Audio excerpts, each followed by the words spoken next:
Good morning, John Muir, third graders in Mrs. Bustabate's class. I hope you enjoy seeing me. Sorry, I just came back from a run, so I'll look better next time. But I wanted to continue The One and Only Ivan by Catherine Applegate. We were almost, probably about another 100 pages. And for those that want to follow along, I'm on page 221 if you have the book. Again, this is coming out in August, so we wanted to finish the story. But I want to recap kind of who the characters are to jog our memory since it's been about a month. So, of course, One and Only Ivan is a gorilla, and his good friend who just passed away, Stella. And then his newfound friend is the little elephant named Ruby. And then, of course, Bob the dog, he's the funny one. And then Julia, the little girl, and her dad is George. And the owner of the mall is Mac. And so we had just left the part where, and this is a question I want you to think about, is what did Ivan promise Stella before she passed? So what did Ivan promise Stella?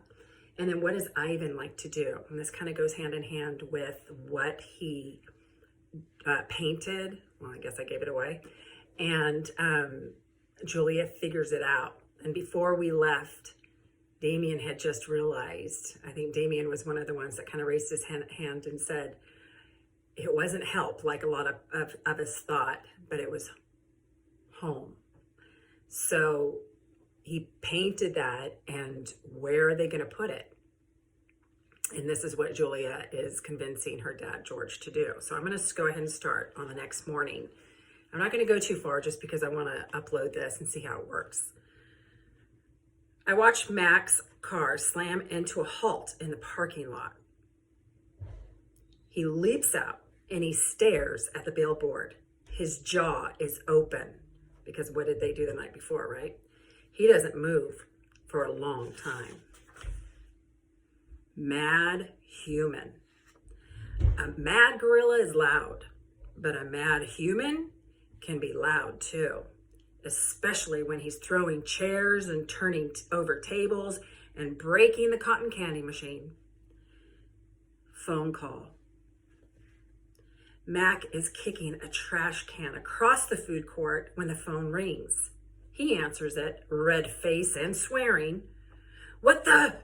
he demands, and he glares at me. "I don't know what you're..." He starts to say, but then he stops him to listen.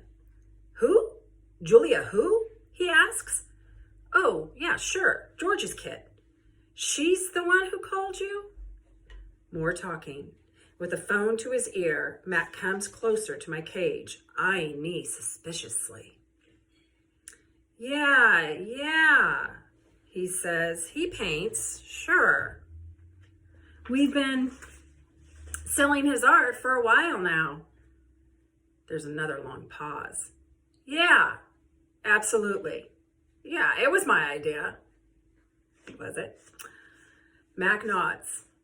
A smile starts at the corners of his mouth. Photos? No problem. You want to see him in action? Come on down and have a look. We're open 365 days a year. Can't miss us. We're right off I-95. What is he thinking he's going to get from this new billboard? Do you think Mac is starting to think he's going to profit from it? Mac picks up the overturned trash can. Yeah, I think he'll be adding some more pictures. It's, what do you call it? A work in progress. When the call is done, Mac shakes his head. Impossible. An hour later, a man with a camera comes to take my picture. He is from the local paper, the one Julia called.